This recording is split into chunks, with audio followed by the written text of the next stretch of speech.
Alpha. എനിക്കറിയാം ഇതൊരു unpopular opinion ആവാനുള്ള എല്ലാവിധ സാധ്യതകളുമുണ്ട്. പക്ഷെ ഞാൻ പറയാൻ പോണ്, എനിക്ക് ഈ സിനിമ ഇഷ്ടമായി man. I genuinely enjoyed this movie. ഞാൻ വരെ ഇപ്പോഴും ഷോക്ക്ഡ് ആയിട്ടിരിക്കുകയാണ് എനിക്ക് ഈ സിനിമ ഇഷ്ടപ്പെട്ടു. ബിക്കോസ് ഞാൻ സത്യം പറയാം, ഞാൻ ഇതൊരു തല്ലിപ്പൊളി പടമായിരിക്കും എന്നുള്ളൊരു പ്രതീക്ഷയോടെ തന്നെയാണ് പോയത് ഞാൻ. പക്ഷേ ശരിക്കും ഷോക്ക്ഡാണ്. I genuinely enjoyed this movie. ഈ പടത്തിൽ എനിക്ക് കുറേ കാര്യങ്ങൾ ഇഷ്ടമായി, ബട്ട് സ്റ്റിൽ കുറച്ച് കാര്യങ്ങളുണ്ട് നെഗറ്റീവ്സ്, അതിലേക്ക് വരാം. പക്ഷേ എനിക്ക് ഇഷ്ടപ്പെട്ട കാര്യങ്ങൾ തന്നെ പറഞ്ഞു തുടങ്ങാം. First things first, performances. Alia Bhatt was so damn good. I loved Alia in this movie. അവരുടെ ആ ഒരു കരിസ്മ ആയിക്കോട്ടെ, ആ ഒരു സ്റ്റൈൽ ആയിക്കോട്ടെ, ആ ഒരു സ്വാഗ് ആയിക്കോട്ടെ, she was really good at her role. അതുപോലെ തന്നെ ഷർവരിയൊക്കെ കുറേ സീന് തൂക്കി. ക്ലൈമാക്സിലൊക്കെ ഷർവരിയുടെ കുറേ തൂക്കലുണ്ടായിരുന്നു. She was so good in this movie. അതുപോലെ അനിൽ കപൂറിനും കുറേ ഷൈൻ ചെയ്യാൻ മൊമെന്റ്സ് കിട്ടി. Anil Kapoor was also really good. പിന്നെ ഋത്തിക് റോഷൻ ക്യാമിയോ ഉണ്ട്. അത് പറയേണ്ട ആവശ്യമില്ല, മച്ചാൻ വന്ന് നിന്നാൽ തന്നെ നല്ല ഫീലാണ്. പക്ഷേ എനിക്ക് കുറച്ച് നെഗറ്റീവ്സ് ഋത്തിക് റോഷൻ്റെ ക്യാമിയോയിലുണ്ട്. ഫോർ എക്സാമ്പിൾ, എനിക്ക് കുറച്ച് ഡ്യൂറേഷൻ ഷോർട്ടായി തോന്നി. അഥവാ Hrithik Roshan, I know it's A cameo, but still കുറച്ചും കൂടി ഉണ്ടാവാമായിരുന്നു എന്നുള്ളൊരു ഫീലിംഗ് ഉണ്ടായിരുന്നു. അതുകൊണ്ടൊരു ഫുൾ സാറ്റിസ്ഫാക്ഷൻ എനിക്ക് ക്യാമിയോയിൽ കിട്ടിയിട്ടുണ്ടായിരുന്നില്ല. അതുപോലെ തന്നെ ഋത്തിക് റോഷൻ്റെ ഒരു ചാട്ടമുണ്ട്, അതിൽ എനിക്കത് കുറച്ച് വാവറായി തോന്നി ആ ഒരു ചാട്ടം. ബട്ട് അത് മാറ്റി നിർത്തിക്കഴിഞ്ഞാൽ കിടിലൻ ക്യാമിയോയിട്ടാണ് എനിക്ക് ഫീൽ ചെയ്തിരിക്കുന്നത്. His screen presence is just വേറെ ലെവൽ. മച്ചാൻ വന്ന് നിൽക്കുമ്പോൾ തന്നെ കിട്ടുന്നൊരു ഫീൽ ഉണ്ട് മാൻ. പക്ഷേ ഈ പടത്തിൻ്റെ star of the show, at least എൻ്റെ ഒരു പേഴ്സണൽ ഒപ്പീനിയനിൽ, it is 100% Bobby Deol.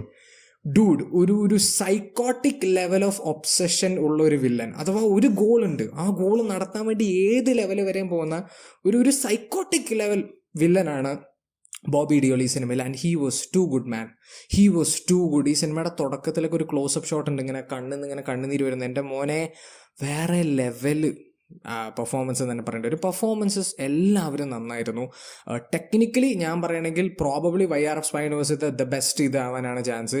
It looks incredible. Visually ഭയങ്കര രസമുണ്ട് ഈ പടം കാണാൻ.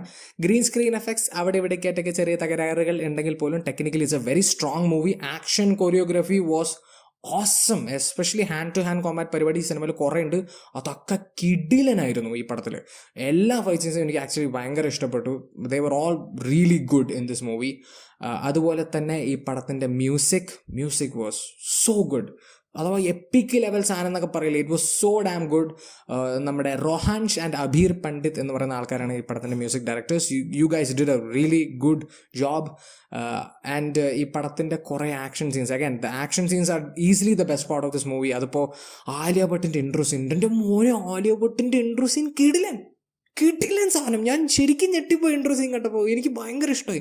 അതുപോലെ തന്നെ ഷർവരി ആലിയ ഭട്ടും തമ്മിലുള്ള ഒരു ഫൈറ്റ് സീൻ ഉണ്ട്, that was also really good. ഒരു കൊറിയോഗ്രാഫി പെർസ്പെക്റ്റീവ് നോക്കുമ്പോൾ ആൻഡ് അവർ രണ്ടുപേരും കലക്കി എന്ന് തന്നെ പറയേണ്ടി വരും. പിന്നെ ഇൻ്റർവെല്ലിൽ 3 ക്യാരക്ടേഴ്സിൻ്റെ ഒരു നിപ്പൊക്കെ ഉണ്ട്, അതൊക്കെ എനിക്ക് ശരിക്കും ഇഷ്ടമായി. പിന്നെ സെക്കൻഡ് ഹാഫിൽ വേറെ കുറേ പരിപാടികളുണ്ട്. ക്ലൈമാക്സ് സീന് എനിക്ക് ജെനുവൻലി കുറേ സീൻ കണ്ടപ്പോൾ ഞാൻ ശരിക്കും this is nice, this is really nice എന്നുകൊണ്ടുള്ള ഒരു ഫീലിംഗ് എനിക്ക് വന്നു. ഞാൻ വരെ ഇങ്ങനെ ഞെട്ടിയിട്ടായി പടം കാണുക, ഇത് ഞാൻ ജനുവലി എൻജോയ് ചെയ്യാണ് എന്നുള്ള രീതിയിൽ. പിന്നെ പടം 2 മണിക്ക് 20 മിനിറ്റാണ്. തുടക്കം മുതൽ അവസാനം വരെ ഞാൻ എൻഗേജ്ഡ് ആയിരുന്നു. എനിക്ക് ബോറടിച്ചില്ല. ഞാൻ ശരിക്കും എൻഗേജ്ഡ് ആയി കണ്ടൊരു പടമായിരുന്നു. ഐ ലൈക്ക് ദിസ് മൂവി മാൻ. പക്ഷേ അഗൈൻ നെഗറ്റീവ്സ് ഉണ്ട്, അതിലേക്ക് എന്തായാലും നമുക്ക് വരാം. ഫസ്റ്റ് നെഗറ്റീവ്, ഈ പടത്തിൽ കുറേ ലോജിക്കൽ എറേഴ്സ് ഉണ്ട് എന്നുള്ള കാര്യമാണ്. ഇപ്പോൾ കുറേ പേര് വന്നിട്ട് പറയുമായിരിക്കും ഇതുപോലത്തെ സിനിമയിലൊക്കെ നീ എന്തിനാണ് ലോജിക്ക് നോക്കുന്നതെന്ന്. പക്ഷേ എനിക്കൊരു കാര്യം പറയാനുള്ളത്, ഏതൊരു സിനിമയാണെങ്കിലും ഒരു സാധാരണ മനുഷ്യന് ഒരു പരിധി കടന്ന് ലോജിക്കൽ എറേഴ്സ് ഉണ്ടെങ്കിൽ അത് ശ്രദ്ധിക്കാൻ തുടങ്ങും. ഈ പടത്തിൽ എനിക്ക് അങ്ങനെ ഫീൽ ചെയ്തു. അത് ഡെഫിനറ്റ്ലി ഒരു നെഗറ്റീവായിട്ട് എനിക്ക് തോന്നി. സെക്കൻഡ് നെഗറ്റീവ് എന്ന് പറയുന്നത്, ഈ പടത്തിൽ കുറച്ച് ഡയലോഗ്സും കുറച്ച് കലാപരിപാടികളൊക്കെ എനിക്ക് കുറച്ച് ക്രിഞ്ചായിട്ട് തോന്നി എന്ന് തന്നെ പറയേണ്ടി വരും. അതുപോലെ തന്നെ നമ്മുടെ ദൃശ്യം 3 മനെ കല്യാഞ്ജുലസ് തൊടുപുഴയിലുമുണ്ട് മനെ എന്ന് പറയുന്നതിന് ശേഷം പിന്നെയും ഇവിടെയും കുറച്ച് അഡ്വർടൈസ്മെൻറ്റ് പരിപാടികളുണ്ട്. അതൊക്കെ എനിക്ക് നല്ല കല്ലുകടിയെ തോന്നി എന്ന് തന്നെ പറയേണ്ടി വരുന്നു. ആൻഡ് ഈ പടത്തിൽ പക്ഷേ ഏറ്റവും വലിയൊരു നെഗറ്റീവ് അതായിരിക്കും, ഈ പടത്തിനെ കുറേ പേർക്ക് ഇഷ്ടപ്പെടാണ്ടിരിക്കാനുള്ള ചാൻസ് കൂട്ടാനുള്ള, ഞാൻ എന്തോന്ന് മാങ്ങയാണ് പറയുന്നത്.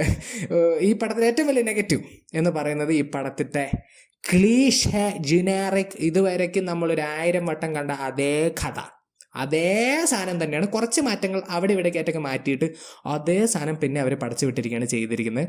അത് ഈവൻ സിനിമ ഇഷ്ടപ്പെട്ട ഒരാളെന്നാണെങ്കിൽ പോലും ഞാൻ പറയുന്നത്, ഇത് മതി, ഇതോടെ നമുക്ക് നിർത്താം. ഇതൊരു നല്ലൊരു സ്ഥലമാണ് ഈ ഒരു കഥയെ നിർത്താനായിട്ട്. ഇനി അങ്ങോട്ടേക്ക് കുറച്ച് ഡിഫറെൻ്റ് ആയിട്ടുള്ള പരിപാടി ചെയ്തില്ലെങ്കിൽ പരിപാടി കൈവിട്ട് പോകുമെന്ന് തന്നെ പറയേണ്ടി വരുന്നു. ബട്ട് സ്റ്റിൽ ഇതൊക്കെ പറയണമെങ്കിൽ പോലും ഞാൻ ഈ സിനിമ എൻജോയ് ചെയ്തു എന്നുള്ള കാര്യം ഒരു വട്ടം കൂടി എടുത്ത് പറയുന്നത്. എൻ്റെ ഒപ്പീനിയനിൽ വാറിന് ശേഷം ഇറങ്ങിയ the best YRF spy universe movie easily alpha തന്നെയാണ് ഫോർ മീ പേഴ്സണലി. ഇത് എത്ര വലിയൊരു അൺപോപ്പുലർ ഒപ്പീനിയൻ ആയിരിക്കുന്നത് എനിക്കറിയില്ല, but I like this movie man. This movie is pretty dam good. I enjoy this movie. എന്തായാലും നിങ്ങൾ സിനിമ കണ്ടവരാണെങ്കിൽ നിങ്ങളുടെ ഒപ്പീനിയൻ കമന്റ് സെക്ഷനിൽ ഡ്രോപ്പ് ചെയ്യാൻ മറക്കരുത്. ആൻഡ് വീഡിയോ ഇഷ്ടപ്പെടുമെങ്കിൽ ലൈക്ക് ചെയ്യുക, ഷെയർ ചെയ്യുക, സബ്സ്ക്രൈബ് ചെയ്യുക, നോട്ടിഫിക്കേഷൻ ബെൽ അമർത്താൻ മറക്കരുത്. And I will see you guys in next video. By.